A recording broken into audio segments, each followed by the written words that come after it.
and then I'll stop recording and you can ask more questions. Right. All right, so this is a review of the essay question asking you about evolution and the specific evidence. And I think one of the main points to include is your understanding of evolution. And depending on the book, it may explain it in different terms. What I like to focus on is this part where it says genetic change over time. And what that really means is that each generation may be slightly different than another, and it's all based on which organisms reproduce. So if an Yeah. organism does not make it because of lack of resources or they succumb to a predator, then they're not going to reproduce, and those specific character traits are not passed on to the next generation. And a lot of times that survival is based on having an advantage in the specific environment. So a great example is if we look at beetles, and if we have nice green grass, a green beetle will be very difficult to see. If you have green grass and you have a brown beetle, that's a little bit easier to see. And so that provides an advantage if that trait is genetically coded for. And so what we're looking for with evolution is that genetic change over time can happen to a population, so not necessarily an individual, if DNA mutations occur. So this is the kind of a foundation of genetic variability. Selective mating occurs, so that just means it's not random. That you have movement between populations, and that last bullet is what I was just talking about, that certain individuals in a population have a greater chance to survive and then reproduce because they have some sort of advantage. And the beetle example is more of a camouflage type example. So you don't necessarily have to spell all of that out, but making sure that I have an understanding of what your understanding of evolution is. And I think the genetic change over time in a population is a pretty concise and simple way to think about it. Okay. So the essay question for the exam, and I'm pretty sure it is verbatim this wording, you're talking with a friend who asks about what you're learning in biology at Central Carolina, and you let them know that you recently learned about evolution. Your friend responds, "I don't believe in evolution," and you are being asked to describe how you would convince your friend that evolution is a real scientific phenomenon. And so include in your understanding the term theory and evolution. And I think in one of the previous units, or maybe it was even this unit, there was a video on the difference between a theory and a hypothesis, and really the amount of evidence that is needed for something to be called a theory. It's not just an idea. I think we use it in that sense if we're just talking in general public, like I have an idea, but it really means it's got a lot more evidence. So explaining those two terms and then using at least 3 examples or pieces of evidence. And the following slides kind of lay out the different pieces of evidence or stories that you could lay out that help us form evidence for evolution.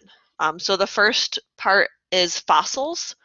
So you could talk about how fossils give us an idea of what vertebrates look like. So a key thing to keep in mind is something can only form a fossil if it has a skeleton in order to leave a fossil.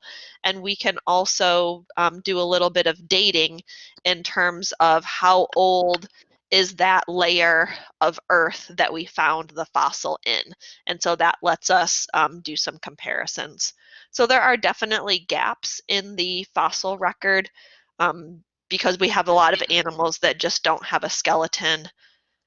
that we don't have fossil evidence for. But it's a great way for us to know which animals were living on Earth previously that are no longer here and be able to compare. They do a lot of carbon dating, and so it's about the ratio of carbon-14 to carbon-12, because we know what it is currently, and then we know the rate at which C14 decreases over time. So there's a specific formula to figure that out.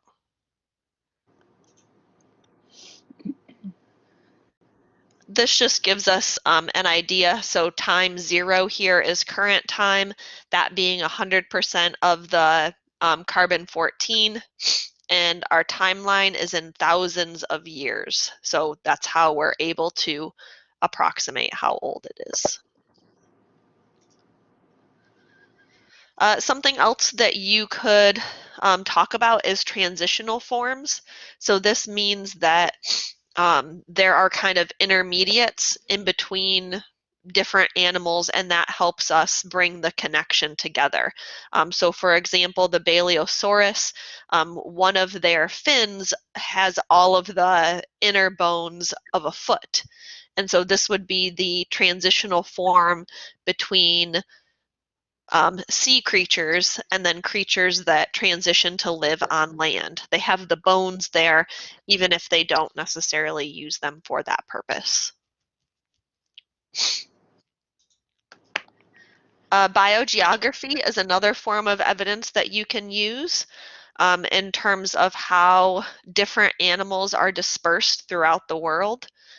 A good example are marsupial animals. So majority of these live on the island of Australia, but we also have marsupials in North America. There's one of them. Jennifer, do you know what the marsupial is that we have in North America? Oh, goodness. Has a pouch and it's mainly active at night. A bat? Not a bat, but that is a good guess. Has a pouch. I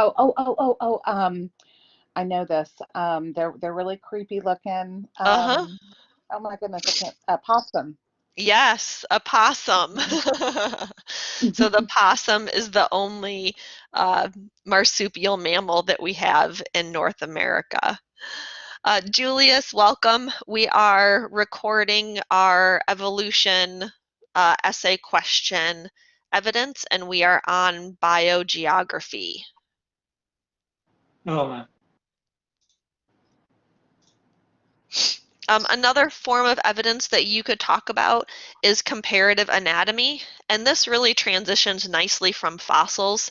So for example, if we have a bat, a porpoise, and a human, if we imagine what a bat wing looks like, what a porpoise fin looks like, kind of like a whale or a shark, and then our human arm, we all have similar parts in terms of a shoulder blade, an upper arm, 2 lower arm limbs, and then wrist and hand bones. Even though they structurally look a little different, all the components are there. And so we can compare the different anatomical structures and see the similarities. So that's another thing you could talk about. Comparative embryology is another one. So we see a human embryo on the right and a chicken embryo on the left. And while there are some general differences, they do have basic features that are similar, like a tail and like the pharyngeal pouches that actually develop into lungs. And these are both magnified at 25 times, so approximately the same size. And you can see this diagram as well. They even look more similar here. You could also talk about bioinformatics. For me, this is the strongest kind of piece of evidence that makes sense, being from a biotechnology molecular background, but you're free to choose whichever ones you want. But talking about how we're able to compare the DNA sequence, so the patterns of how our code is written, and a human and a chimpanzee's DNA is over 98% the same, exactly the same. Wow. And to me, that is just mind-boggling, because if you look at us, we seem so different. Mhm. And so to kind of recap, this was the wording for the exam question, and I have on here different things that you could talk about. So everything that I have underlined and in yellow counts as a piece of evidence. So you don't just want to list fossils, you'll need to tell me what those are. And if you have a specific example, that's super helpful. But ahead of time, I would pick the 3 that most resonates with you, most makes sense, and then plan to use those on the exam.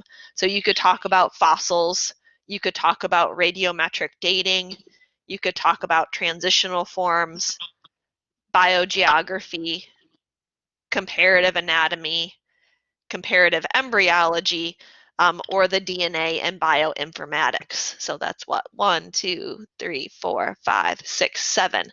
So there are 7 that you can choose from, and you just have to tell us about 3 of them. Okay. I am going to pause recording.